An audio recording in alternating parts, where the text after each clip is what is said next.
libre, no entiendo. Claro.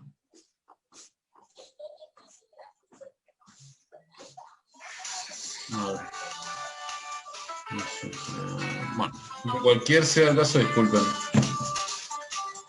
Cualquier sea el caso, no hay problema, pueden escuchar la clase. De la comisión B6. Bueno, gracias. No sé quién recomendará la clase, pero... Desarrollo. Vamos a eso. Desarrollo. Ustedes bien saben que hay una diferencia entre crecimiento y desarrollo. No son dos conceptos. Uno abarca al otro. ¿Qué quiere decir esto de que uno abarca al otro? El desarrollo es el proceso que permite a la sociedad alcanzar... Disculpen un minuto.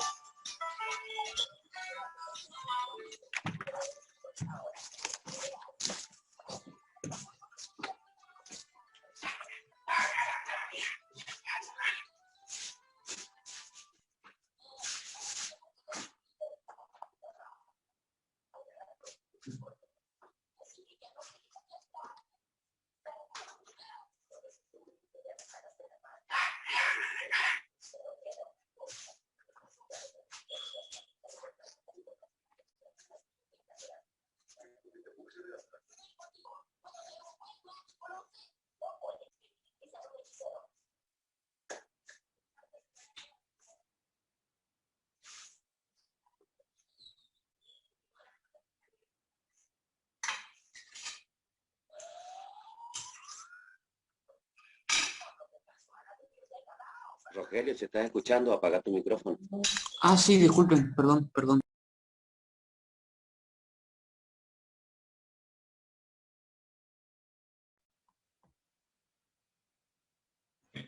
Lo siento. Estábamos en... Concepto. Bueno, básicamente el desarrollo es la calidad de vida de los habitantes de un país. ¿Sí? Básicamente eso. Cuando nosotros medimos el desarrollo, lo que estamos midiendo es calidad de vida. Por eso nosotros vamos a decir que para medir el desarrollo, según el PNUD y el FMI, ¿cómo lo medimos? Según el PNUD, Programa de Naciones Unidas para el Desarrollo, vamos a tomar básicamente tres indicadores. La medida esta que usa el Programa de Naciones Unidas para el Desarrollo es el IDH, el Índice de Desarrollo Humano. Lo habrán escuchado nombrar alguna vez, supongo yo, o no. Se mide de 0 a 1, entonces uno puede tener 0,5, 0,6, 0,7, 5,8. Mientras más cerca estás del 1, mejor. Mientras más lejos estás del 1, peor. Entonces, ¿qué mide este indicador? Bueno, este índice, tres indicadores. Un indicador económico, uno de sanidad y uno de educación. Para medir el económico vamos a medir el PBI per cápita. Para medir el de sanidad o el de salud, la esperanza de vida, y el indicador de la educación va a ser la tasa de alfabetización. Mientras más PBI por cápita, mientras más larga la esperanza de vida, mientras mayor el índice de alfabetización, mayor el desarrollo humano. Ah, bueno, muchas gracias, Geraldine. No sé que ninguno de ellos cursó conmigo. Ahora, vamos a ver. PBI. Nosotros ya vimos PBI, que PBI es Producto Bruto Interno. Es decir, es la cantidad de bienes y servicios que se fabrican o se desarrollan en una economía en términos de un año. Esto ya lo vimos, no hay nadie, estamos todos en sintonía con el término de PBI, ¿no? ¿Sí? Sí, profe. ¿Vos, Geraldine, estás al día con el término de PBI? Yo sí. Bien. Entonces, el PBI sobre la cantidad de habitantes, sobre la población, es el PBI per cápita. Es decir, estimativamente es un indicador de riqueza, o sea, qué tan rico deberíamos ser cada uno de nosotros. Ahora, si nosotros miramos para los números del 2019, el el PBI per cápita es de unos 9.912 dólares en el periodo de un año. Y ustedes se preguntarán, ¿dónde están mis 9.000 dólares? Que yo no los veo. En este caso no lo puse en la diapositiva, pero lo que cabe destacar es que Producto Bruto Interno, cantidad de bienes, no es igual a distribución. Es decir, yo puedo tener un PBI, una gran cantidad de bienes o de producción en relación a los habitantes, pero la menor porción de la población tiene acceso a mayor cantidad de bienes y la mayor cantidad de población tiene acceso a menor cantidad de bienes. Exactamente, Barrio, una mala distribución. Esto da lugar a la curva de Lorenz, al coeficiente de Gini, a diferentes formas de medir, por ejemplo, esto la verdad lo hubiese agregado, se me repasó. Vamos a ver si lo podemos ver rápidamente acá en la pizarra. Donde podemos ver, por ejemplo, realmente el zoom es de lo peor que hay. He trabajado ya con varias herramientas y el zoom la verdad no me estaría convenciendo. ¿Sí? Entonces, lo lógico sería que si yo trazo un cuadro, ¿no? Yo dijera que el 10, el 20, el 30, 40, 50, 60, 70, 80, 90 y 100% de la población debería tener acceso respectivamente al 10, al 20, al 30, al 40, al 50, al 60, al 70 y así sucesivamente, ¿no? ¿Sí o no?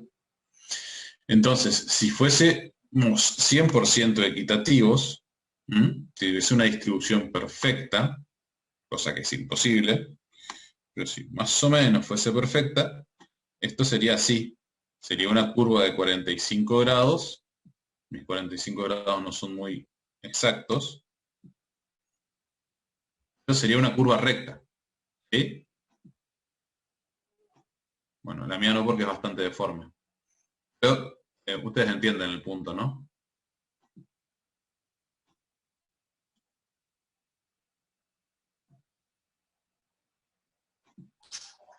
Sí, profe. Perfecto. Entonces, ahora, ¿qué pasa? ¿Qué pasa si el 20% de la población tiene acceso, 1, 2, 3, 4, 5, 6, 7, 8, al 80% de los bienes? ¿Qué pasaría con la curva? Entonces esto quedaría así.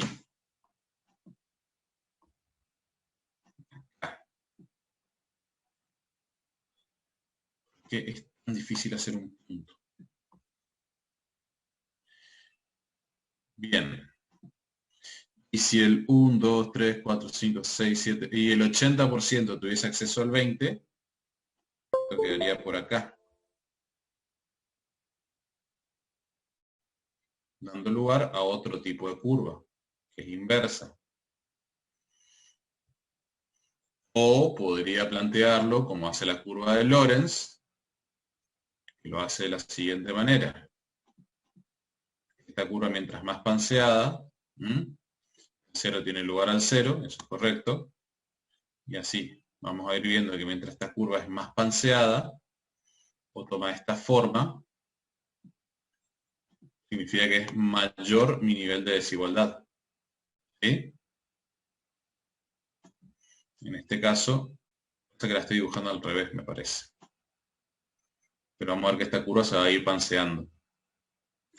Y está invertida en este caso. ¿Sí? De esta manera yo voy a ir viendo, por ejemplo, que no... Y obviamente siempre el 100% va a tener acceso al 100%. Pero de esta manera yo voy a ir viendo cómo tengo la distribución de los bienes. Por ejemplo, países que tienen muy alto grado de desigualdad, normalmente tenemos los países, por ejemplo, que tienen alta cantidad de recursos naturales, ¿sí? Recursos naturales muy, muy, muy importantes como petróleo, pero que están en manos de pocas personas. Entonces vos tenés una alta capacidad de producir petróleo, pero que no se ve. Está mal dibujada la curva, me va a llevar mucho tiempo, pero busquen en... Voy a buscarla ahora, vamos a mirarla la curva de Lorentz. Yo la dibujé al revés, por eso no... Por supuesto que no. Las clases no se graban. Estas se disfrutan en vivo y en directo. Y no podés grabar la clase, creo. Pueden grabar la clase, creo que tengo que grabarla yo. Pero como ya tenían las clases, bueno, en un principio tenían las clases de Atalibe y iba a seguir subiendo, pero por cuestiones de fuerza mayor no ha podido, era para que no tengan dos clases diferentes grabadas. ¿Sí? Bien. Sigamos. Bien. Entonces, ¿qué es el desarrollo? Dijimos que es el aumento en la calidad de vida de las personas. No es lo mismo que PBI. ¿Por qué? Porque el PBI es la cantidad de bienes y servicios.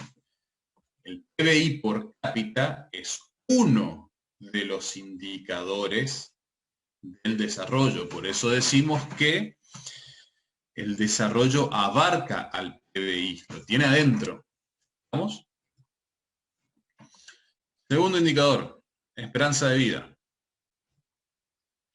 Acá tenemos una tabla de esperanza de vida de los países con mayor esperanza de vida y los países con menor esperanza de vida. No sé si lo están viendo, porque encima me parece que entré mal. Hoy estoy todo atravesado con esto. Por favor, ¿qué pasa? Ahí está. ¿Están viendo, no? ¿Qué están viendo ustedes en pantalla? Ya me perdí. El gráfico, El gráfico, profesor. Sí. El gráfico nomás. Lo que escribió hoy nomás.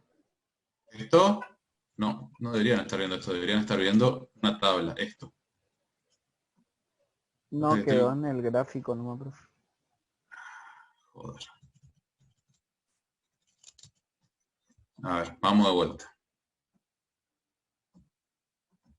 Ahí, ¿están viendo las tablas? Sí, profe, ahí sí. Yo Bien. sí, por lo menos. Ahora sí. profe. Entonces, recapitulemos. El concepto es el desarrollo. Desarrollo, como medimos la calidad, el bienestar de la población. El Programa de Naciones Unidas para el Desarrollo tiene el Índice de Desarrollo Humano, que tiene 3 indicadores, los indicadores económicos, de sanidad y educación, respectivamente PBI per cápita, esperanza de vida y alfabetización. PBI per cápita es PBI sobre población. Esperanza de vida. La esperanza de vida es cuánto se espera que viva una persona. ¿Sí? ¿Vamos? Entonces, acá tenemos, por ejemplo, los países con mayor esperanza de vida y los países con menor esperanza de vida. En ninguno de los dos estamos nosotros. Pero la esperanza de vida en Argentina en general está bastante bien. Tenemos Japón con 83 años, Suiza con 82, España con 82, Singapur con 82, Liechtenstein. ¿Ustedes saben lo que es Liechtenstein? Uno de los países más pequeños del mundo, en Europa. Italia. Bueno, todos van a estar en 82 años y monedita. ¿Sí? Los países con menor expectativa de vida rondan entre los 50 y los 57. Burundi, Guinea, Sudán, Somalia, Lesoto, todos países africanos, la mayoría. Cada países africanos, exactamente, justo iba a decir. ¿Sí? Bueno, Guinea-Bissau, sí, es de África.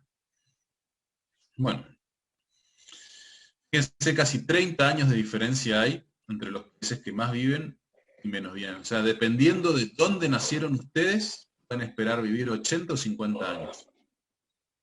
Van a tener 30 años más de vida dependiendo de dónde, el lugar donde hayan nacido.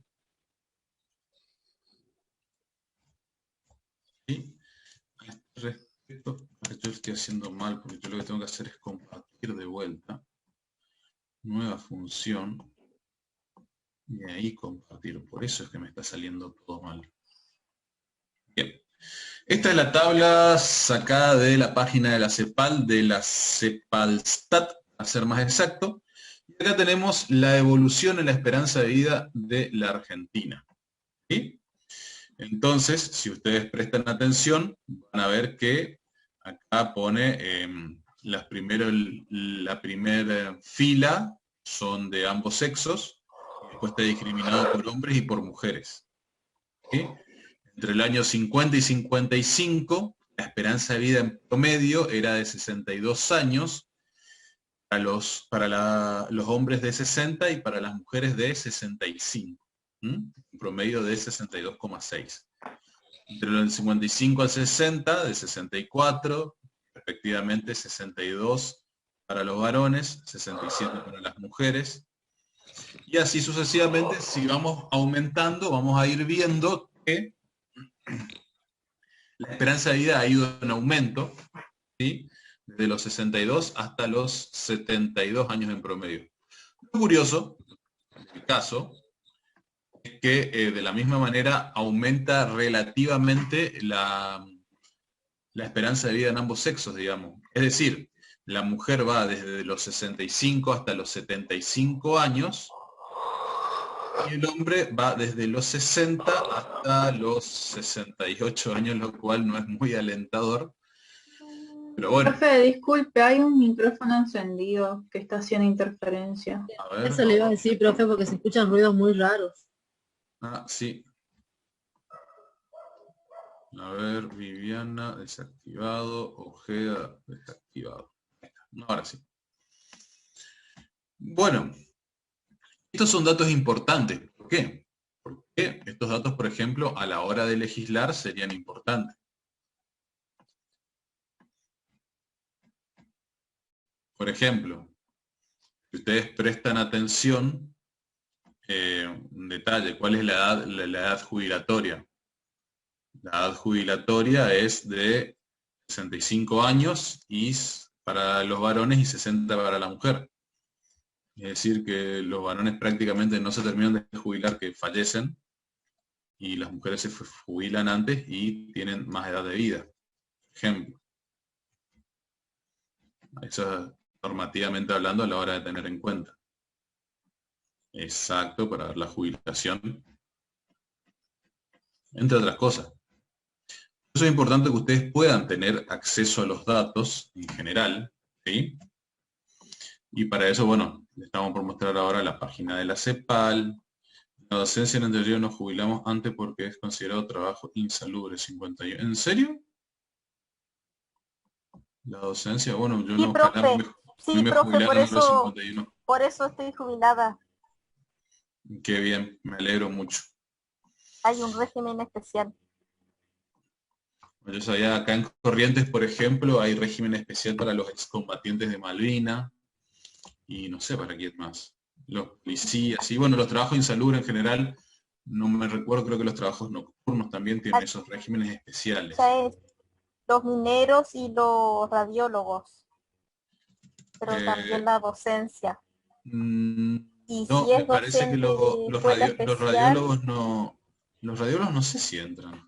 Los Parece que- radiólogos tienen un régimen especial también porque trabajan régimen 6 meses y 6 meses no, algo así.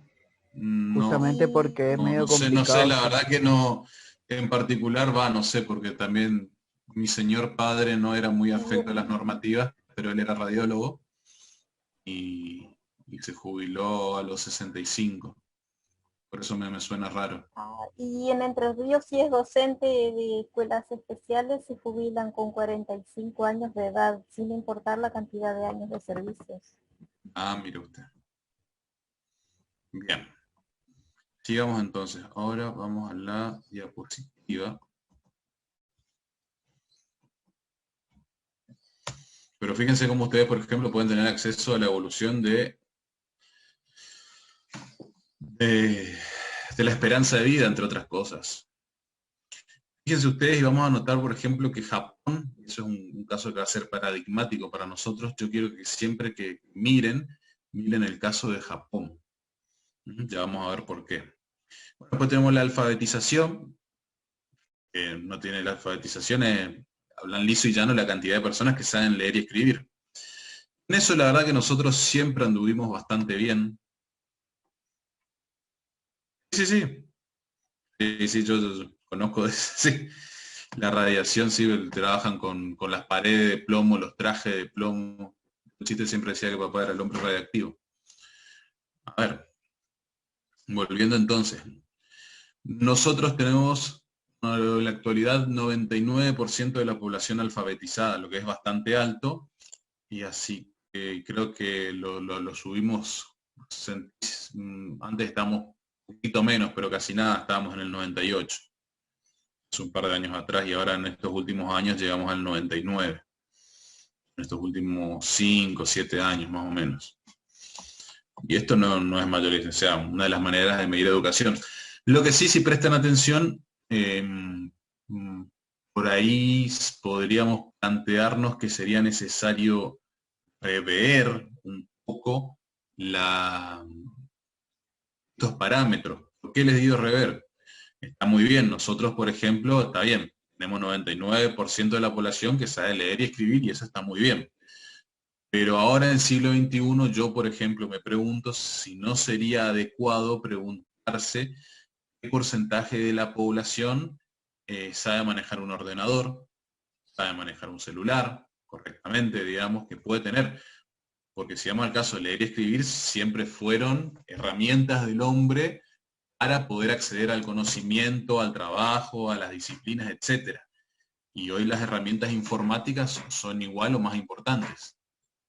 Entonces, está bien que sepamos leer y escribir, pero necesitaríamos avanzar un poquitito más para evaluar, porque tengo 99% de mi población alfabetizada, pero resulta ser que solamente el 40% sabe manejar una computadora y yo tengo un 60% de personas que no saben manejar una computadora, lo cual estaría siendo bastante grave en términos de desarrollo. Este año pasado marcó un índice menor de gente recibida en las universidades. Y sí, seguro que sí, pero por razones obvias. Mati, tenemos, como en plena pandemia, digamos que no están funcionando directamente las universidades, apenas estamos dando clases. No es raro que haya menos gente que se esté recibiendo. ¿Sí? Bien. ¿Listo? Según yo, sí. Yo opino que sí. Pero por eso les digo. Y ahora vamos a ver si prestamos atención. Por ejemplo, Argentina tiene un índice bastante encima de la media. Está bien, nosotros estamos bien por encima de la media. Pero por ahí yo pienso que tenemos ya lo vamos a ver. Espera un poquito porque ya lo vamos a ver. ¿Sí? Yo acá les había puesto originalmente el Banco Mundial, la página del Banco Mundial, pero ya lo tienen ahí todo en el aula virtual, tienen el acceso a todas las páginas, ¿sí? Vamos a ver ahora elementos fundamentales para el desarrollo. La formación del capital, la innovación y los cambios tecnológicos, el factor humano, la corrupción, los recursos naturales y las relaciones comerciales, ¿sí? Todo esto que nosotros estamos viendo acá está directamente sacado del libro de la cátedra, así que cualquier cosa pueden ir a leerlo ahí. Pero lo más importante de esta unidad es que ustedes desarrollen un pensamiento crítico respecto a lo que es el desarrollo y cómo hay que llevarlo adelante. No es tanto algo que haya que estudiar esta unidad, sino que haya que más reflexionar, ¿sí? Sobre todo teniendo en cuenta estos parámetros. Usted se refiere a que tenemos 99% de la población alfabetizada en Argentina teniendo el nivel educativo que tenemos. Por supuesto, Rogelio. Por supuesto. A ver, una cosa es nivel educativo. En realidad el nivel educativo en Argentina es bastante bueno. Piensa que hacemos lo contrario, pese a que en realidad sí tenemos un montón de falencias, nuestro nivel educativo no está mal. A ver, a los hechos nos podemos remitir, digamos. Tenemos premios Nobel, tenemos desarrollo científico, tenemos bastante buena. Y tenemos la mayoría de la alfabetización, Rogelio, quiere decir que la gente sabe leer y escribir. ¿Sí? Una persona que sabe leer y escribir está alfabetizada. Es decir, con que cualquiera haya hecho hasta segundo o tercer grado, está alfabetizado. no hace falta que terminen la secundaria. Eso es alfabetización. Eso es lo que yo les digo, que por ahí estos índices de Naciones Unidas, entre comillas, podríamos plantear que tienen la vara un poco baja en ese sentido. ¿Entiendo, no? Como que es muy metadato. Yo digo, bueno, sanidad, ¿cómo andan? Y no, mirá, sí, viven tanto. Bueno, está bien, viven tanto, pero ¿cómo viven esa vida? ¿Tienen más o menos padecimientos? ¿Qué tal su calidad de vida? ¿Qué tal su calidad de salud? ¿Qué tal la atención médica? Podríamos ser un poquito más puntillosos, pero bueno, el metadato es qué tanto viven, para saber la salud. ¿Y qué tal andan de economía? Y PBI per cápita. Ah, bueno, ¿cuánto gana el país en relación a la cantidad de gente? Bueno, pero eso no quiere decir que los habitantes necesariamente tengan mucha riqueza, porque puede estar una riqueza mal distribuida. ¿Entiende o no? Eso por eso pueden llegar a ser un poco engañosos estos datos.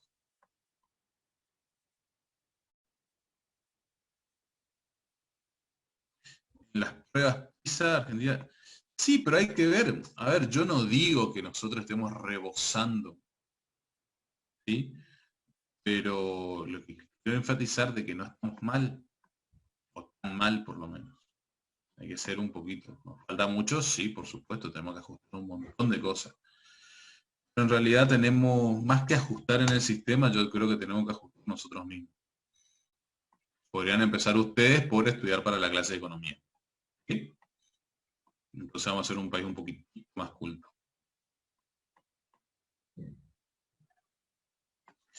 Entonces se considera que una persona no era alfabeta si sabía escribir su nombre, con eso es suficiente.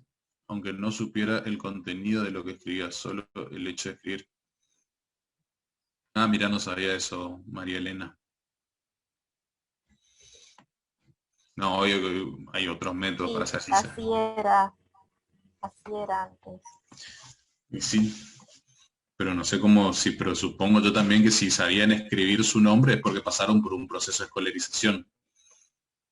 Algunos solamente le enseñaban a escribir para no poner el dedo como marca. Bien, digamos que le enseñaban a firmar. Solamente eso. Y eso era considerado que ya no era analfabeto.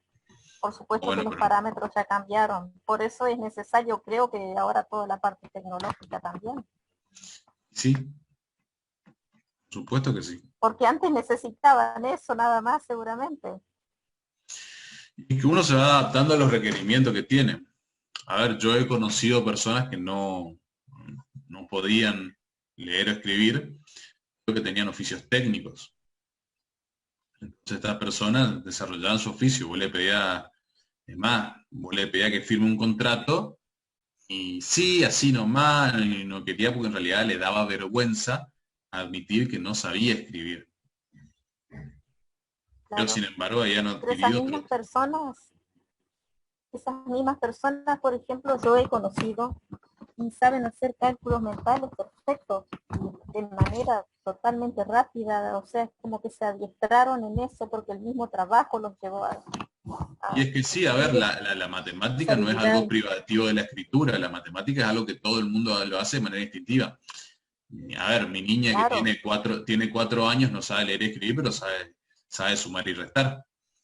Eso claro, pero cálculos mentales rápidos, así, y si no lo puede escribir, lo tiene que hacer rápido mentalmente. Sí, claro, por eso digo que por eso ellos es como que tenían esa habilidad. Bueno.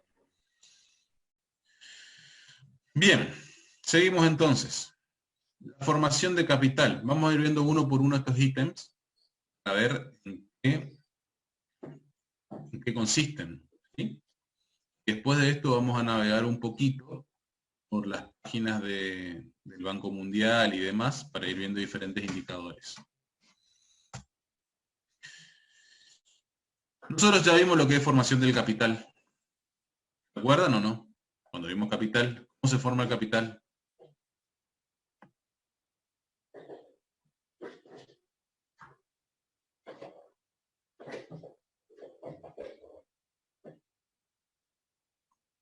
A ver, ahorro e inversión. Muy bien, Quintana, exactamente. ¿Sí? Es el ahorro. mis ingresos, ¿sí? Menos mi consumo, es igual a ahorro, o sea que es igual a la inversión. Está bien, y es cierto también que puedo sacar de un segundo lugar, es cómo yo puedo financiarme, o con mis ahorros, o con...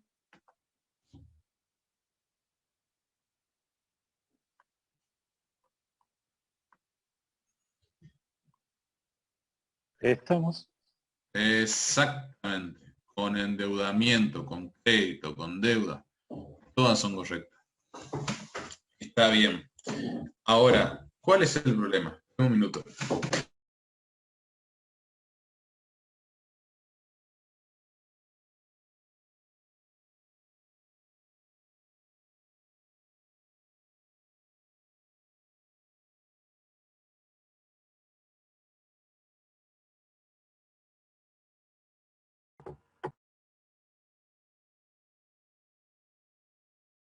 Entonces, ¿cómo podemos hacer para crecer? O sea, pues necesitamos capital.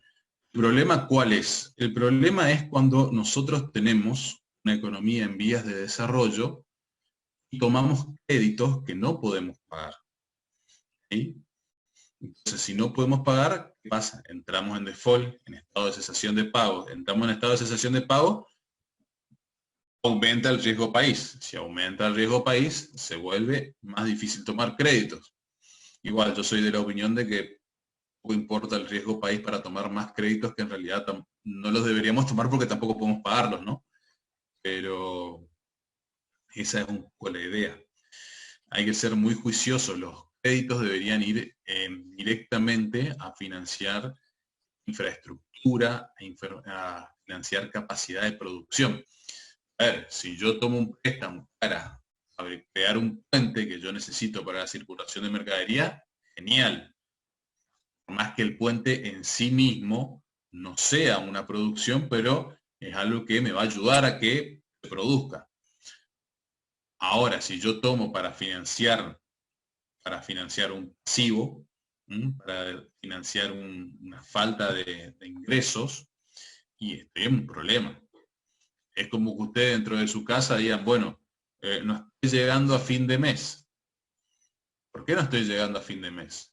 Bueno, no estoy llegando a fin de mes porque justo este mes toqué el auto, entonces tuve que pagar el mecánico. Bueno, excepcionalmente puedo tomar una deuda. No, porque necesito invertir en un negocio, puedo tomar una deuda.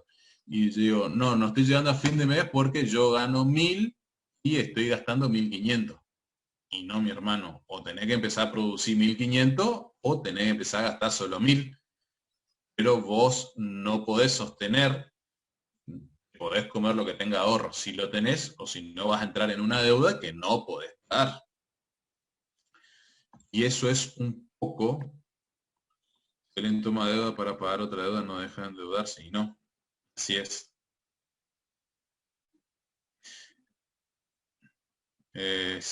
No sé, Geraldine, tu pregunta, ese dinero el Estado obtiene de los impuestos que pagan las personas. A ver, Geraldine, eso vamos a ver la clase que viene. La clase que viene vamos a entrar en balanza de pagos y vamos a ver finalmente, pero vos tenés básicamente dos balanzas, ¿sí? La primera es la balanza fiscal, ¿sí? Cuando dicen tenemos superávit o déficit fiscal. Quiere decir que gastamos, si tenemos superávit es porque recaudamos con impuestos más de lo que gastamos. Si tenemos déficit es porque gastamos más de lo que recaudamos. ¿Sí? Eso a nivel fiscal. Después tenés a nivel comercial que tiene que ver con las exportaciones y las importaciones. Si yo exporto más de lo que importo, tengo superávit comercial. Si yo importo más de lo que exporto, tengo un déficit comercial. ¿Vamos? Ahora, si yo tengo un déficit fiscal por una situación puntual, digamos que hubo un incendio, una inundación, un terremoto, algún hecho natural excepcional que a mí me requiere endeudarme para atender esa situación, está bien, no pasa nada. Yo puedo tomar deudas. Si yo tomo deuda para crear la hidrovía de Mati, bien. Ahora, si yo tomo deuda porque yo estoy teniendo un déficit fiscal permanente, y tengo un problema, tengo un serio problema. Por eso es muy importante los sistemas de formación de capital, para ver en qué los ponemos. Por eso yo creo que nosotros lo que necesitamos en realidad son normativas más estrictas, controles más estrictos de parte del Congreso a la hora de tomar deuda. Se especifique y que se controle, que se cumpla en eso. Y esto ya es una cuestión normativa, algo que no nos compete a nosotros. ¿Por qué no legislamos más férreamente sobre estos temas? Sí, por supuesto, tenemos reservas, no. Tenemos deuda y tenemos reservas, Geraldine, no te preocupes. Van bajando, últimamente bajaron mucho las reservas, pero siempre hay reservas, si no, ya quebrado el Estado. Es que vos tenés un problema, si a vos te bajan mucho las reservas, te vas a tener un problema de otro tipo. Vos tampoco puedes permitir que te bajen mucho las reservas, porque eso es lo que a vos te permite maniobrar, te permite maniobrar, ¿cómo te lo explicaría? Pasa que para eso tú te has venido en la clase pasada cuando hablamos de, cuando estuvimos hablando sobre operaciones de mercado abierto que hace el Banco Central. Si el Banco Central, para realizar operaciones de mercado abierto, necesita reserva, para garantizar determinadas operaciones internas y externas necesita reserva. Vos, si tenés 30.000 millones de dólares en reserva, no lo podés utilizar, tenés que ir guardándolo. No está mal tomar deuda, siempre y cuando vos puedas solventarla. Y también es algo relativo. Cuando uno habla de tomar deuda, uno también tiene que tomar sobre el porcentaje del PBI. ¿Sí? A ver, yo les pregunto a ustedes, ¿ustedes tomarían una deuda? Y no sé, le digo a ustedes, ¿ustedes tomarían un crédito por 100.000 pesos? ¿O 200.000 pesos? No, dicen. ¿Por qué no? Sí, podemos pagar, sí. Ah, ahí está, depende. No tanto de la tasa de interés, en realidad de lo que depende es de nuestros ingresos. A ver, si yo soy un asalariado que cobra el mínimo, no estaría dentro de mis posibilidades pagar una deuda de 100.000 pesos.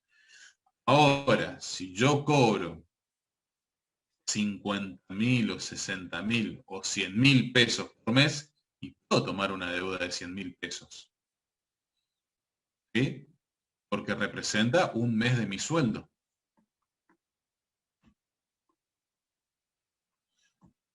¿Se entiende esto o no? Entonces, cuando nosotros hablamos de deudas, normalmente se habla de porcentaje de deuda sobre PBI.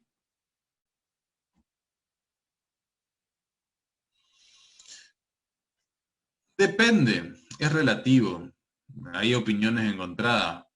Nosotros porque estamos mal acostumbrados a estar endeudados de mala manera, pero si uno tiene, es una herramienta, es como yo siempre les digo, esto es como tener un martillo. Ahora, si vos el martillo lo usás correctamente, es útil. Ahora, si vos te das de martillazos en las manos, no está bueno.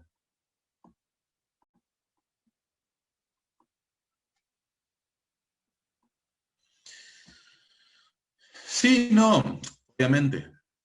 Quedó clarísimo, ¿no? Le dije sí, no al mismo tiempo. Depende de las facilidades de pago. Es relativo, normalmente los créditos no es que uno encuentra, miren este crédito que me encontré. No es como encontrar unos créditos en oferta. Se puede negociar mejor o peor, es cierto, pero normalmente eso está estandarizado en el mercado financiero, sobre todo a nivel internacional.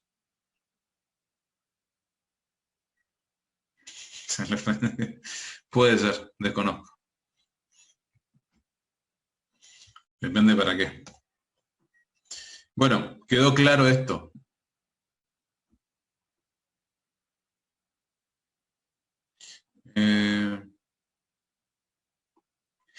Claro, cualquier política neoliberal que se haya basado básicamente en el sistema bicicleta financiera y no Por lo general trato de no dar los nombres propios, sino los nombres de las políticas que se han utilizado y que han funcionado mejor o peor, o dónde han estado las fallas. Políticas neoliberales no han funcionado no solo en la Argentina, no han funcionado en ningún lado.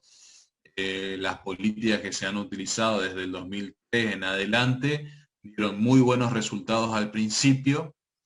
Para 2009-2010 dejaron de ser tan efectivas debido a un desempleo de manera estructural, y que en realidad lo que necesitamos en ese... Esto creo que un análisis que nunca les mostré. Pero, a ver, ya que estamos en el tema, odio estos sistemas. Ya que estamos en el tema, podemos mencionarlo. Un punto de vista interesante sería verlo de esta manera. Fíjese, con herramientas muy básicas de economía podemos hacer buenos análisis. Si yo subo, si yo aumento, realizo una expansión monetaria, ¿qué sucede a nivel de mercado?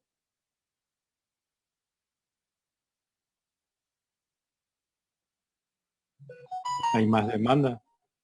Hay más demanda. ¿Qué pasa con las curvas? Gráficamente, ¿qué sucede?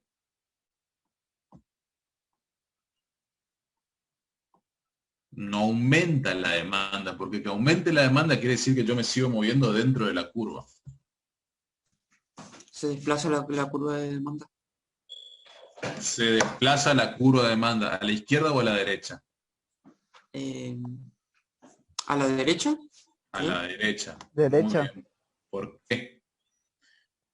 Porque aumenta el dinero en manos de los consumidores. Entonces, a aumentar el precio, vamos a tener una inflación, pero va a aumentar la cantidad demandada. En términos macro, ¿qué quiere decir esto? Que tenemos inflación, pero tenemos aumento de PBI. ¿Entiendo, no? Fíjense que esto inclusive lo podemos ver desde un análisis micro de oferta y demanda.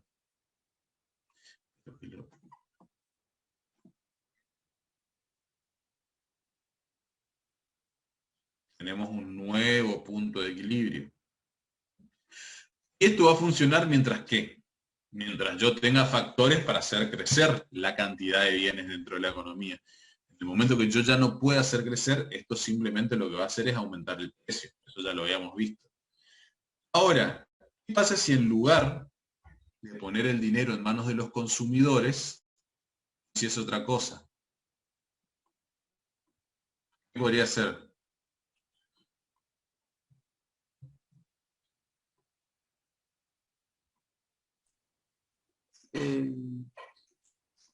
Se me perdieron las herramientas. ¿Invertir en infraestructura? Sí, podría influir, sería una. O inclusive podría poner dinero, poner subsidios a emprendimientos productivos, por ejemplo, que también se hizo, pero no como se debiera. Exactamente. ¿Y qué sucedería en ese caso? Ya con un mercado demandando más, no sé qué pasó, pero les pido perdón, no encuentro las herramientas aquí porque me estaban molestando y no encuentro. Se desplazaría la curva de oferta, lo que quiere decir que aumentaría la cantidad demandada y disminuiría el precio. Esa fue la... Y ahí estaría, y ahí es donde a nosotros nos hubiese hecho falta realmente tomar deuda, hubiese sido interesante inclusive hasta tomar deuda para promover ese tipo de producciones.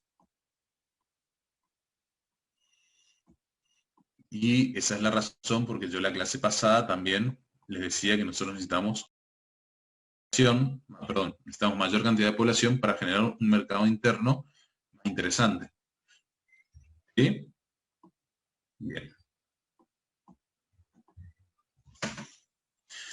Seguimos. Bueno, acá va a pasar algo parecido con lo que nos pasa con el capital. ¿Sí? ¿Qué pasa con la innovación y los adelantos tecnológicos? Al igual que el capital, acuérdense que ambos, tecnología y capital, son ¿qué? Factores productivos. Acá vamos a ver que mucho de nuestro desarrollo, sobre todo en términos, va a ir atado a los factores productivos que tenemos. Formación del capital, tecnología, ¿Mm? El factor humano. Bueno, esto ya es otro. Pero no nos adelantemos. Entonces, para aplicar tecnología, para aplicar sistemas productivos necesitamos tecnología. Tecnología que no tenemos por lo general. Los países en vías de desarrollo no tienen, disculpen un minuto.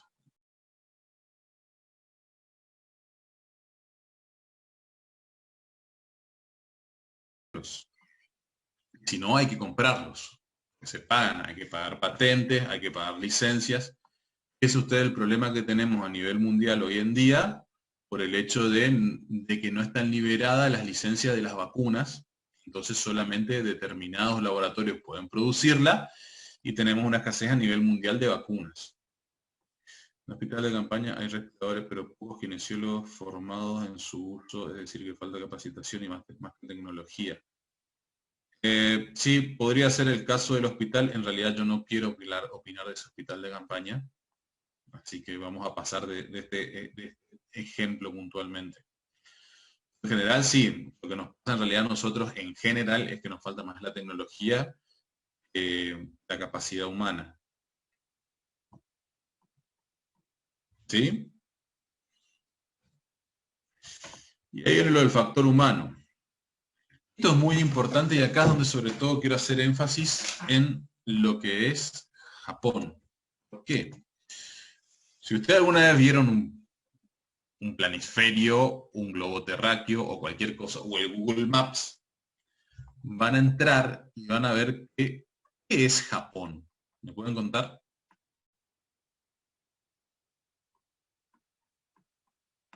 Una isla en una roca. Son un par de islas, de hecho. Son unas cuantas.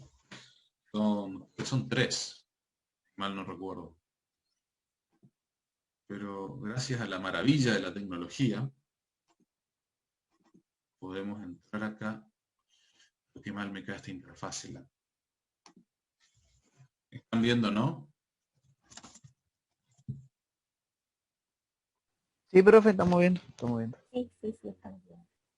Bueno, esto es Japón. Son varias islitas. Prestamos atención. Así ponemos acá en el mapa.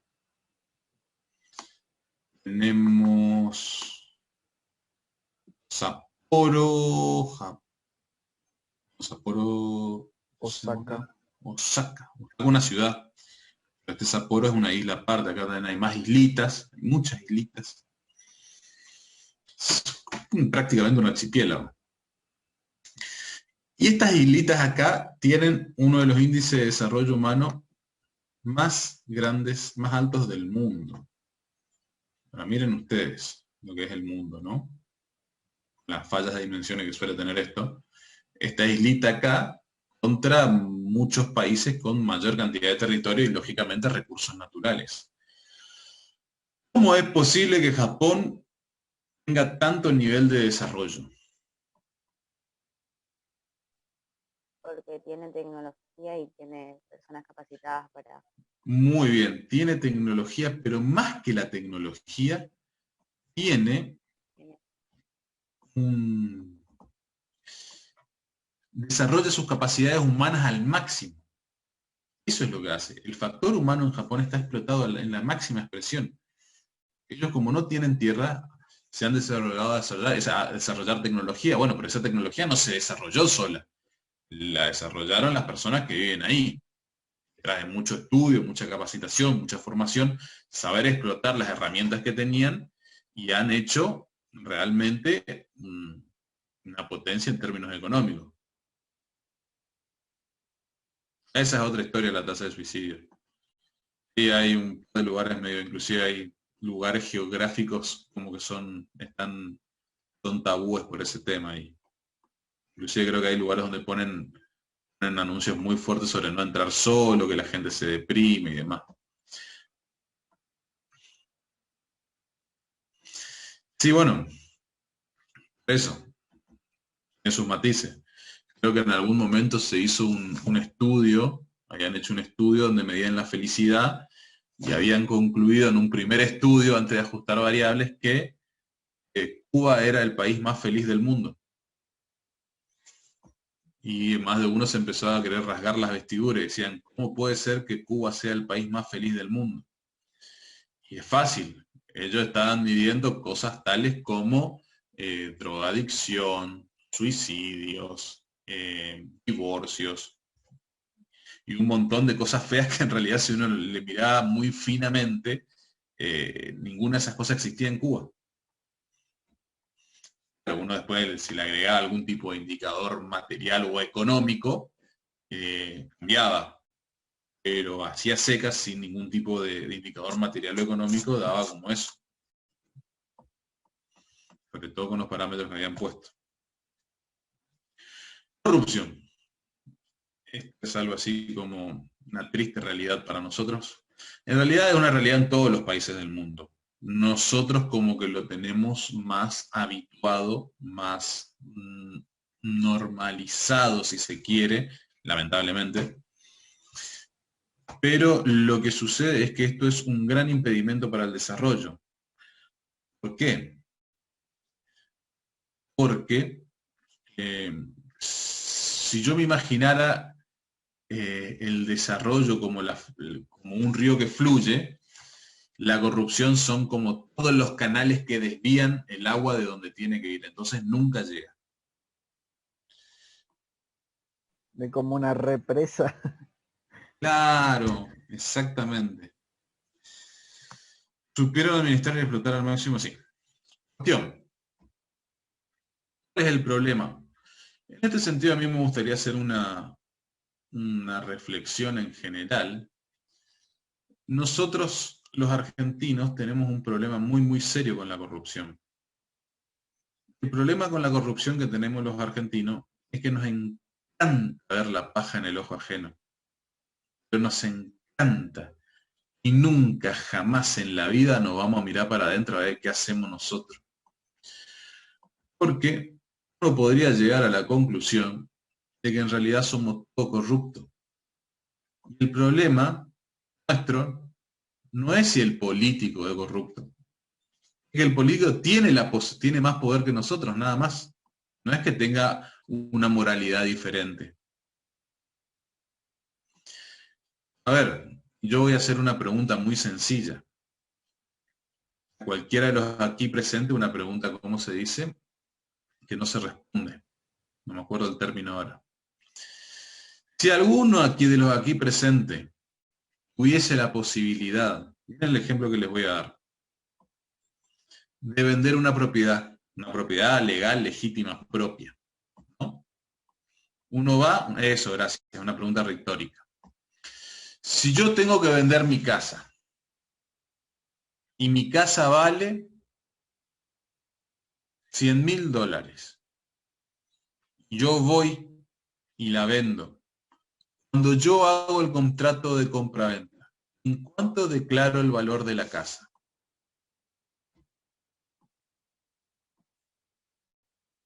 En la mitad menor. Miren cómo rápido todo el mundo me sabe recontestar. ¿A cuánto se?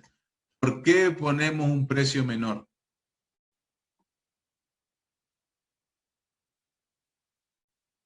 Para evadir impuestos. Y eso es un acto de corrupción. La corrupción, porque le estamos robando al Estado. Nos estamos robando a todos. Entonces, y bueno, seguramente alguien podrá decir, bueno, no, bueno, pero los políticos ya me roban, entonces ¿para qué le voy a dar plata a los políticos? Eso se llama disonancia cognitiva. Porque que alguien más robe no quiere decir que yo lo tenga que hacer. Y la disonancia cognitiva sucede cuando yo visto lo que digo de lo que hago. Y si yo digo que soy una persona honesta, pero realizo un acto de corrupción, necesito justificarlo. ¿Y cómo lo justifico? Diciendo, no, bueno, pero yo robo porque si no esa plata igual se la roba alguien más. ¿Sí? Así que cuidado, eso es muy nuestro. El problema que tenemos nosotros con la corrupción, y esa es por ejemplo una de las grandes diferencias que tenemos con con otras sociedades, por ejemplo, muy patente con la sociedad de Estados Unidos, es la diferencia de la concepción que tenemos todos entre lo público y lo privado. Entonces, para nosotros, es muy, muy grave que, por ejemplo, lesionar al prójimo, ¿sí? Cometer un delito contra el prójimo es muy grave. Cualquiera sea, matar, robar, lo que sea. Ahora, si yo robo o daño al Estado, es como que no se siente, el Estado no es nadie, no existe. Ahora, si ustedes van a Estados Unidos, ustedes pueden matar, asesinar, hacer un montón de cosas y es posible que un jurado digan que ustedes son inocentes porque le creen y listo. O porque ustedes le convencen al jurado que ustedes en realidad son la víctima de la situación. Ahora, vayan a convencer a un jurado o a un juez de que cuando ustedes le robaron al Estado son víctimas de la situación. No se los van a permitir ni por chiste. Si ustedes saben quién fue Al Capone fue uno de los mafiosos más grandes del siglo XX, un tipo que traficaba, asesinaba, hizo un montón de desmadre. Finalmente, ¿por qué cayó preso? Por evadir impuestos. Así que si les queda alguna duda, ahí tienen el caso más emblemático de todos. Entonces, a mi parecer, tenemos una de dos. O A, corregimos nuestra actuación conjuntamente como sociedad y empezamos a ser lo honestos que todos decimos, o B, asumimos que somos todos de una moral dudosa, o de una moral distinta, y decimos, bueno, la verdad que nosotros no creemos mucho en el tema este del Estado, en el Estado, entonces, bueno, hagámoslo bien. Pongamos sistema más estricto de control, no confiemos, no pongamos tantas cosas en cabeza del Estado, y sabemos que las personas que conformamos el Estado somos todos de carne débil, por decirlo de alguna manera, más maquillada. Pero son básicamente las opciones que tenemos. Poner muy fuertes controles o ponerlo de manera que, y hoy en día con la tecnología hay muchas maneras de hacer este tipo de controles en organismos públicos, mediante publicación de licitaciones, seguimientos por página web, con la internet se puede hacer muchísimo. Uno debería poder entrar y ver perfectamente los presupuestos, cómo se distribuyen y a dónde van. Justamente ese es uno de los principios republicanos, la publicidad de los actos públicos, todo debería ser visible. Bien, los recursos naturales. Acá vamos a tener, ya como lo venimos viendo, una doble cuestión con el tema de los recursos naturales. Primero es algo indispensable, esencial, como veníamos diciendo, los factores, capital, factor humano, tecnología, recursos naturales, son indispensables. Pero, paradójicamente hablando, resulta ser que en algunos casos hay algo que se conoce en economía como la maldición de los recursos naturales. Suele pasar cuando una economía muy atrasada, por así decirlo, que tiene baja cantidad de ingresos, muy poco PBI, empieza a explotar un recurso natural por lo que le llegan muchos ingresos. ¿Sí? Supongamos que yo de repente encuentro petróleo. Y ese petróleo a mí me hace ganar mucho dinero.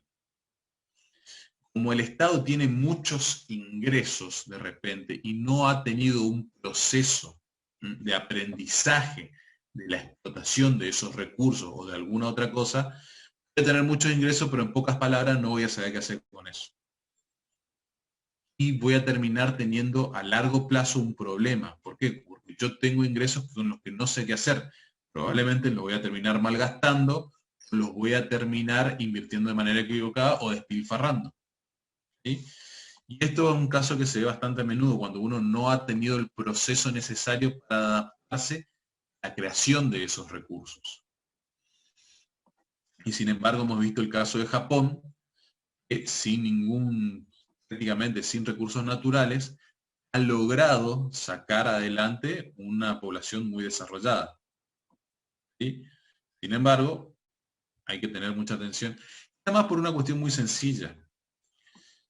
en países donde las legislaciones no son lo suficientemente, ¿cómo decirlo?, restrictivas, es muy fácil que esos recursos naturales caigan en manos de cualquiera.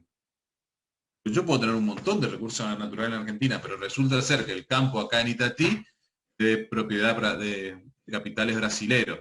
Resulta ser que el sur tenemos lleno de gente de Italia y otra persona que son todos los propietarios de los recursos naturales. Entonces, finalmente, tenemos recursos naturales, pero al mismo tiempo no los tenemos. Sin embargo, yo me voy a un país como Suecia, y no solo los recursos naturales, todo, y cuando les digo todo, es todo, está en manos del Estado. ¿Sí? Una especie de sistema de división de superficie, donde uno es, por ejemplo, propietario de su hogar, pero el terreno, la tierra sobre la que está edificada es del Estado, es propiedad del Estado. ¿Entiende esto o no? Nosotros no tenemos un sistema así, lo más parecido es la superficie forestal, cuando den agrario ya lo van a ver. Pero todo el territorio, el terreno y todos los recursos naturales están en manos del Estado. ¿Mm? A ver, yo tengo un campo, porque yo puedo tener un campo. El campo es técnicamente propiedad del Estado, pero si yo produzco el campo, lo que yo produzco es mío. ¿Entiende o no?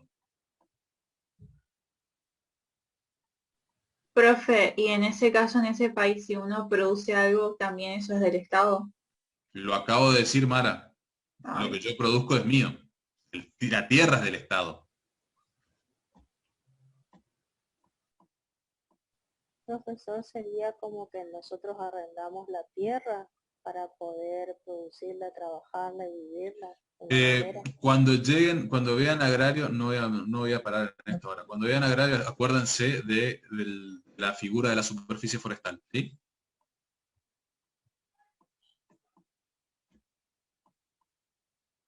Bien. Seguimos entonces. Pero fíjense, como por ejemplo, después más adelante vamos a charlar un poquito más sobre el sistema este, porque por ejemplo, en Suecia, todas las grandes actividades, bueno, Noruega, todas las grandes actividades son del Estado. Comunicaciones, la industria pesquera, los bancos, con participación del sector privado. Ellos lo han hecho así. Los países nórdicos en general tienen este sistema. Todo es propiedad del Estado, pero con participación del sector privado. Entonces, ¿qué pasa? Hasta el 49,9% pueden ser acciones privadas, pero el resto es del Estado. Y así les va. Bien. Seguimos. Y acá está la otra razón, la razón por la cual los recursos naturales tienen si bien son importantes, son esta arma de doble filo, digamos. Esto está directamente sacado del libro de la cátedra. Adherimos a la perspectiva en que ciertos aspectos del desarrollo se fundan en el intercambio comercial entre los países desarrollados del centro y los países en vías de desarrollo de la periferia. Entonces, claro, es típicamente lo que nos ha pasado a nosotros, sobre todo en la primera mitad del siglo XX, ha sentido muy marcadamente esto, como cada vez avanzan el consumo de bienes industrializados sobre la materia prima, porque durante el siglo XX se ha dado una industrialización muy fuerte. Sí, acuérdense que la segunda revolución industrial sucedió ya a fines del 1800, 1880. Todo el siglo XX ha sido una carrera de tecnología e industrialización que no ha tenido límites. Y de allí que cada vez los productos, los recursos naturales valgan menos frente a los productos industrializados. Entonces nosotros, era el típico caso, cuando empezamos los comercios con Inglaterra, por ejemplo, nosotros le vendíamos el cuero y ellos nos vendían los cintos, las botas o todas las cosas manufacturadas a un precio 10 veces mayor. Claro, sí. Entonces ellos se enriquecían y nosotros quedábamos estancados. Claro, y la pregunta era, ¿por qué no nosotros producir esas cosas? ¿Sí? Bien. Estos son elementos a tener en cuenta.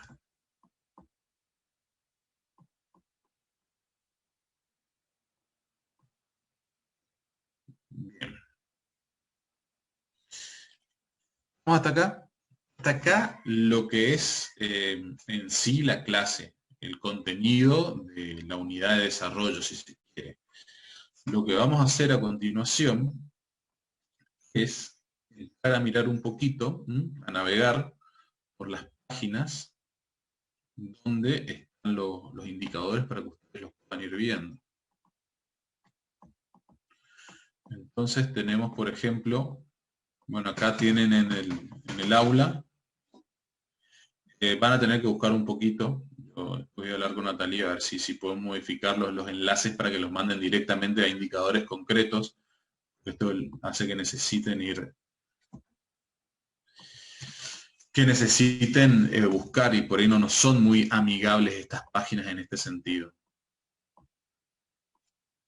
Pero nada, que un poquito de dedicación y... Por ejemplo, acá está la página de CEPALSTAT. La CEPAL es el Centro de Estudios de América Latina y el Caribe. Centro de Estudios para América Latina es la CEPAL. Y bueno, normalmente es para el Caribe, también se pone todo junto. Entonces por acá, por ejemplo, tenemos indicadores demográficos, económicos, temas transversales, ambientales, económicos. Entramos acá en económicos. Sector real, externo, sector público, financiero y monetario. Vamos, sector indicadores monetarios. Entonces ponemos acá dinero, M1, circulante, fin del periodo. Entonces vamos a ver M1. ¿Se acuerdan de lo que era M1? No, profe, yo no. M1 es oferta monetaria. Gracias. A ver, entonces... Ah, bueno, pero me pide... Bueno, acá tienen para descargarla en Excel, ficha técnica, etcétera, pues, HTML. Selecciona alguna descarga. En Excel. Bueno, no puedo mostrarles ahora porque me pide descargar. Pero acá si yo descargo la ficha voy a tener todos los datos. ¿Sí? Y así con todas las cosas. Esta es la página de la CEPAL. Acá lo que van a encontrar es de lo que quieran, sobre todo de lo que tenga que ver con desarrollo. Como ver, por ejemplo, datos demográficos, datos sociales, ¿sí? Sobre todo esta parte es la más importante acá, que puedan llegar a ver. Hace mucho foco en esto. Vivienda y servicios básicos. Participación del gasto de combustible y energía. Proporción de la población que utiliza servicios de saneamiento y gestión sin riesgo. Hogares según condición de tenencia de la vivienda. Claro, si uno es propietario o alquila. Esos datos, por ejemplo, están acá. Los pueden ver. Y estos datos son muy, muy, muy, muy importantes a la hora de diseñar políticas públicas. Porque yo, para saber diseñar una política pública, tengo que poder reconocer las necesidades. Y yo, para reconocer las necesidades, necesito datos. A ver, yo quiero sacar una promoción, un programa de, no sé, subsidios a los alquileres. Pero de repente veo que toda mi población es propietaria de su vivienda. Entonces, ¿para qué voy a subsidiar los alquileres? ¿Sí? Es muy importante para no generar políticas erróneas. Ya tenemos la página del INDEC. También muy importante, la que es mayor fácil de acceso. Fíjense, ya entramos directamente y ya nos tiran algunos datos. Población, tasa de desocupación, precios al consumidor, índice de producción industrial manufacturado, el IPI. Este es un indicador bastante importante. Se suele tomar así a la par cuando uno habla de PBI, por ejemplo, de crecimiento. Toma como referencia también el IPI para ver realmente cuánto creció la actividad industrial. Estimador mensual de actividad económica. Perdón, ¿económico qué, Carlos?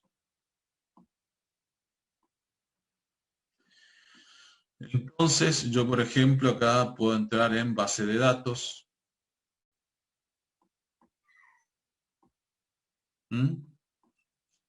Y puedo entrar mercado laboral, salud, ciencia y tecnología, gasto de los hogares. Entramos en salud, por ejemplo. Encuesta nacional de factores de riesgo. Encuesta nacional sobre salud sexual y reproductiva.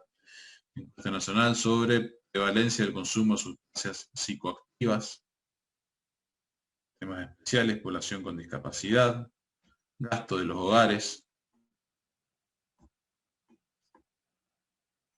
Yo envié un mega lo de la INDEC y al otro día me respondieron y me pusieron que lo que necesite están a disposición. Ah, mira qué atentos.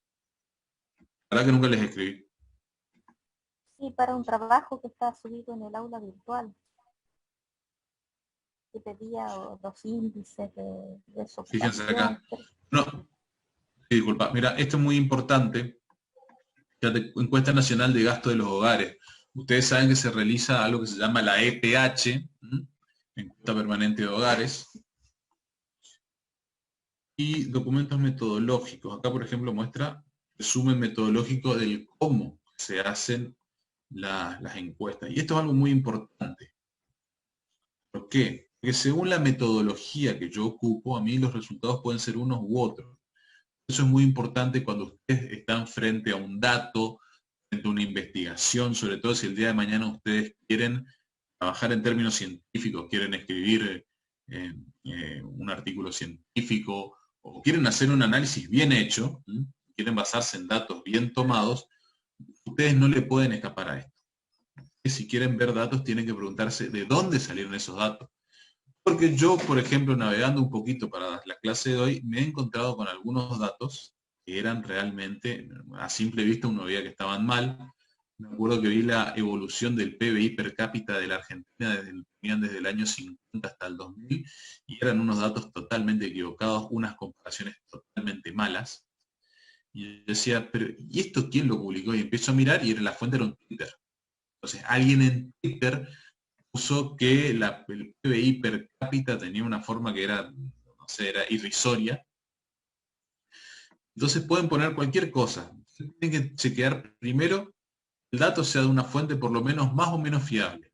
Acá nosotros le estamos dando las bases del INDEC, las bases del FMI, las bases del Banco Mundial, de la CEPAL, que son datos que por lo menos metodológicamente tienen un orden, ¿sí?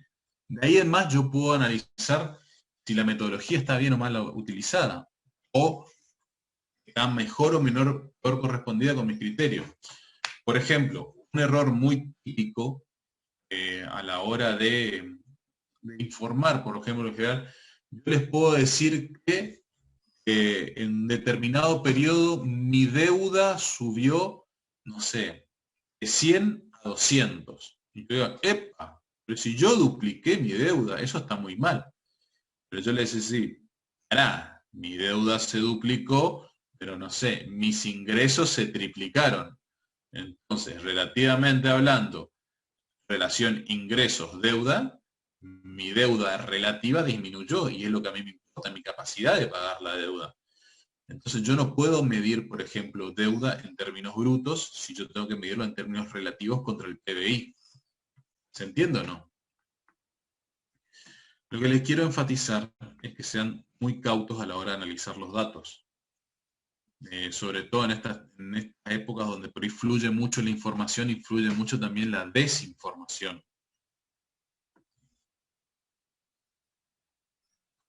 Bueno, acá por ejemplo tienen el resumen metodológico, donde explica paso por paso cómo se realizaron los estudios.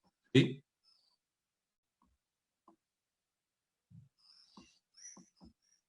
Y así acá van a poder sacar datos macro de la Argentina, como ser inflación, desempleo, pero todo lo que tenga que ver con mercado laboral interno va a ser muy importante porque la base más completa que vamos a tener nosotros va a ser siempre la del INDEC, sobre todo en esos puntos.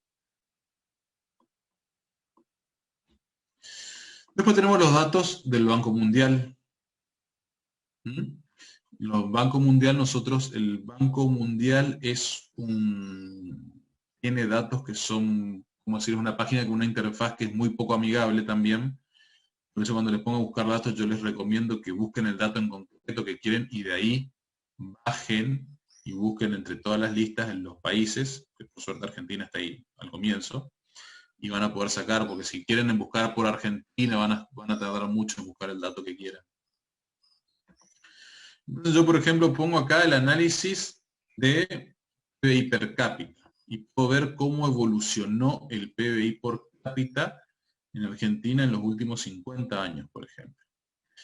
Como en todos los países, siempre tiene una tendencia ascendente, en lo general. Con subida y bajada van teniendo unas tendencias ascendentes. El PBI siempre, por lo general, tiende a subir. Aunque también tiende a subir la población, pero no en el mismo nivel. ¿Vamos? Yo acá podría buscar inflación. Inflación.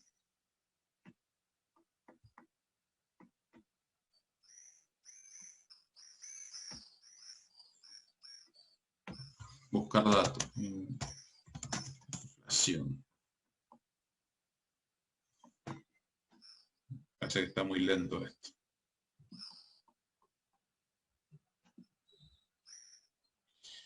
Indicador.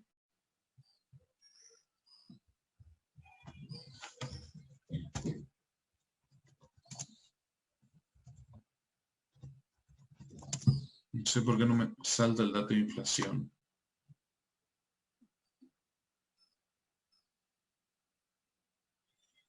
No. Ahora busquemos desempleo. ¿Será que está muy lento esto?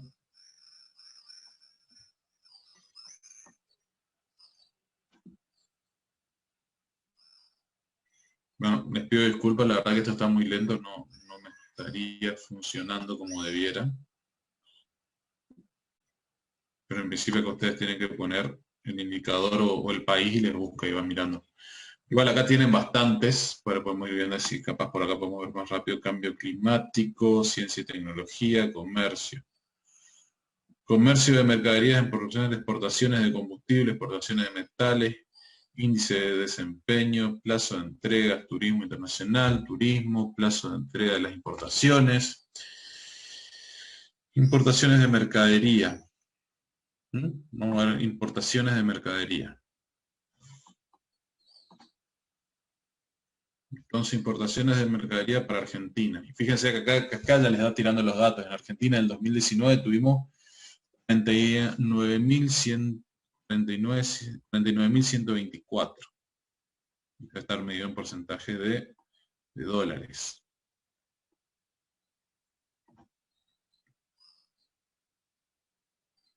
Y acá, por ejemplo, pongo abriendo la importaciones de mercadería. Bajó un montón.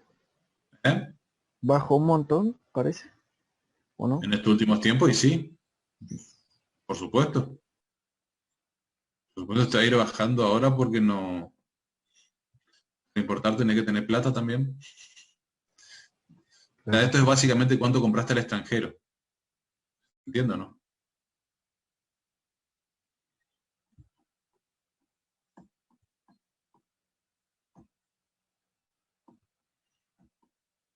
Seguimos entonces. Eso es lo del Banco Mundial. También tiene esta página que es la de la CEPAL, la de la UCA, la del ITE. No sé qué es la del ITE. Este se queda lo que busqué nomás después. Acá, por ejemplo, esta tienen la de la CEPAL, que es la parte del COVID. Tienen todo ahí para divertirse. Entonces acá tenemos Argentina. Entonces, qué sé yo, ponemos Argentina y acá a la izquierda tenemos los datos. Entonces tenemos las medidas de vacuna. Está dividido por las formaciones etarias. Cantidad de población que ha recibido la vacuna, porcentaje de población que ha recibido menos de una dosis. Porcentaje de la población que ha sido inmunizada contra el COVID. ¿Sí? Y entonces ahí le va a aparecer todos los datos de Argentina, de Chile, de Uruguay, de todo el mundo en realidad. Lo interesante es ver acá de la región. Entonces yo, por ejemplo, pongo cantidad de población que ha recibido al menos una dosis de la vacuna. Y acá tengo 8.141.608. Con Uruguay 1.444.789, lo cual es lógico. Uruguay tiene menos población que Argentina. Bolivia, 9 millones, perdón, faltan los puntos de esto. 902.833. Brasil tuvo 36.844.286. Y así sucesivamente pueden ir mirando acá en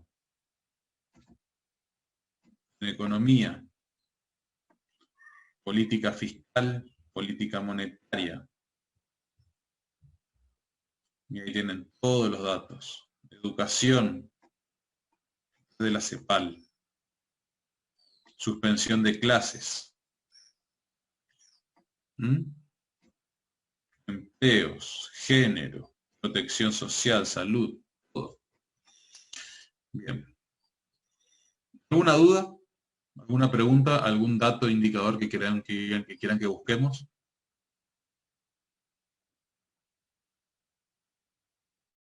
¿El de pobreza puede ser, profesor? Por supuesto.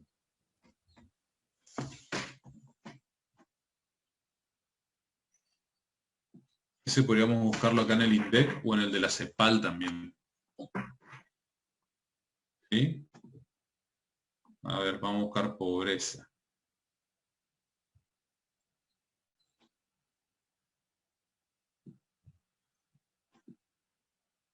A ver si lo encontramos acá.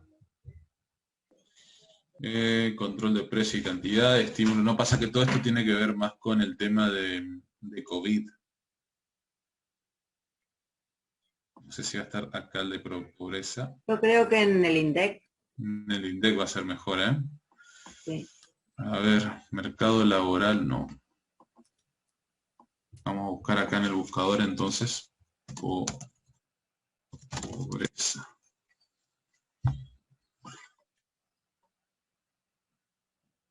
Buscando resultados para pobreza. Algo salió mal a la pucha. No encontramos la página que busca. No nos quieren mostrar. Nada, es un error de la búsqueda. De pobreza. Si el otro día se publicaron. El INDEC. Sí, profe, sí sabía. Acá está. Y lo pusimos en el buscador. Y nos apareció. Nos apareció un PDF directamente. Entonces tenemos acá, a ver, incidencia de la pobreza y la indigencia en 31 aglomerados urbanos del 2020, el año pasado. Entonces acá lo primero seguramente me van a poner los metadatos, los datos más gruesos. ¿Sí? Entonces acá nos dicen 9.3 millones de hogares encuestados. Esto se hizo a través de la EPH, claramente, lo que se hace. En Argentina tenemos dos maneras de censar las cosas. Una es la EPH y la otra es cuando hablamos de las personas. Y la otra es el censo que, bueno, se tuvo que haber hecho el año pasado, pero no se hizo. Está diciendo que se encuestó 28.5 millones de personas en total, lo cual es bastante, considerando que somos 45, o sea que casi la mitad de la población. Y en situación de pobreza tenemos al 31,6% de la población. Perdón, hogares. 42,0% de las personas. ¿Sí? En situación de indigencia, 7,8% de los hogares. Y 10,5% personas en situación de indigencia. ¿Qué quiere decir esto? Quiere decir que 1 de cada 10 personas es indigente, lo cual es muchísimo. La verdad que es mucho. Quiere decir que 1 de cada 10 personas no llega a a los valores de qué nutrición, para comer diariamente, por decirlo hablando mal y pronto. ¿Mm? Las necesidades básicas. No. ¿No? Necesidades básicas, a ver, las necesidades básicas nosotros las tomamos como la canasta básica, ¿sí? Las canastas básicas, por las necesidades básicas, vos tenés alimentos, movilidad, esparcimiento, etcétera, etcétera, ¿sí? Educación, todo.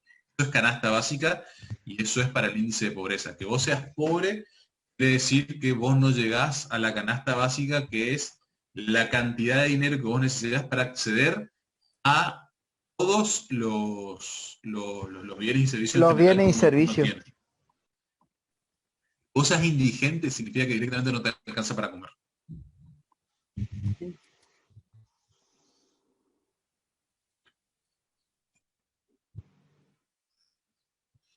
Índice de pobreza e indigencia, 31 aglomerados urbanos. Ahí tienen los datos. También se podría buscar por provincias, digamos, porque eso...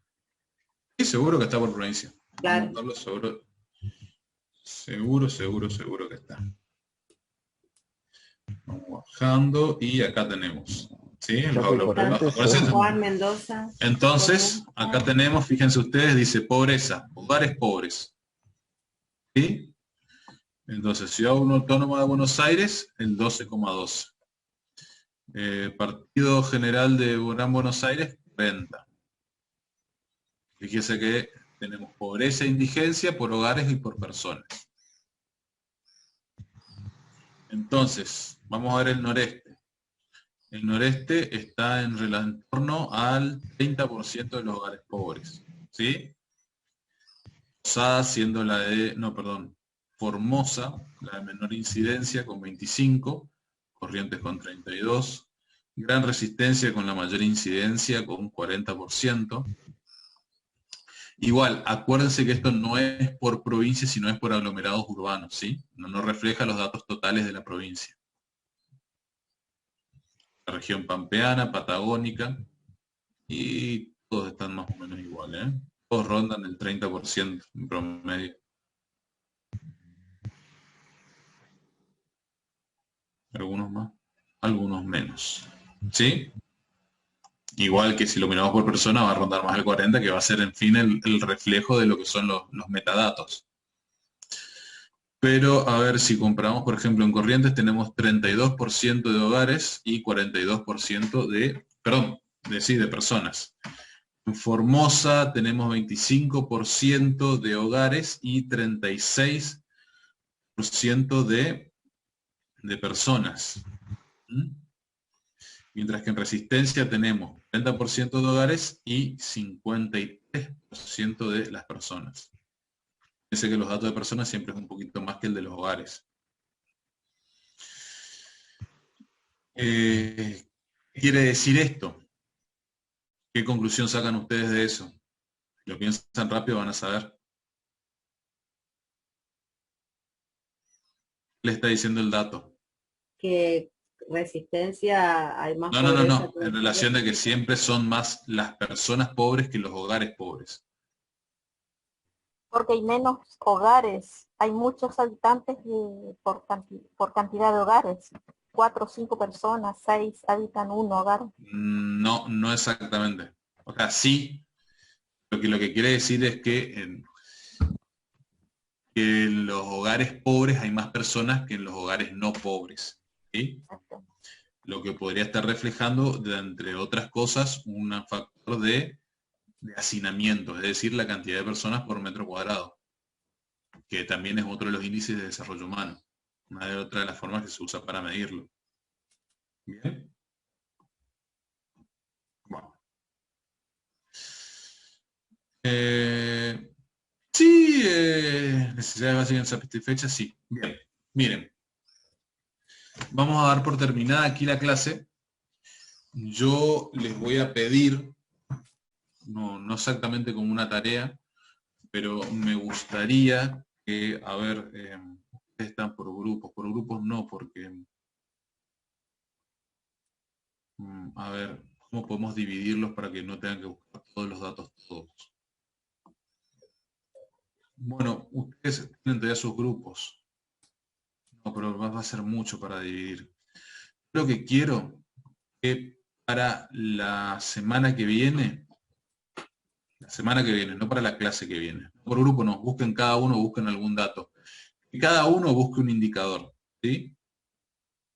Que busque una tabla de evolución, pero las tiene que sacar de alguna de las páginas que nosotros les dimos, ¿sí? O ya sea del FMI, CEPAL, Banco Mundial, lo que sea. Quiero que vayan buscando indicadores de inflación, PBI, desempleo, pobreza, ¿sí?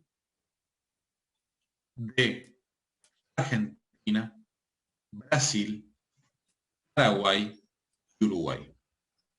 ¿Sí? De Bolivia también. Elijan uno y vayan viendo. Vayan buscando, búsquense y traigan y vayan teniendo a mano a compartir después el cuadro, ¿sí? Que más adelante vamos a hacer un análisis. ¿Vamos? Bueno. Profe, ¿qué dijo después de inflación? No se entendió muy bien. Inflación, desempleo, PBI Pobreza. y pobreza. PBI. Ah, sí, gracias. No, pensé que había dicho ¿Qué algo de hacen? inflación. Los países son Brasil, Argentina, Bolivia, Uruguay Paraguay. y Paraguay. ¿Y Paraguay qué hacemos con estos datos, profesor? Nada, tenerlos. ¿Cómo? Tenerlos. Llegado el momento los vamos a mirar en clase. Perfecto. Bien. Profe, Bueno, gente, no. hasta el miércoles. Pórtense bien, no salgan de noche. Hasta Profe. miércoles, profe.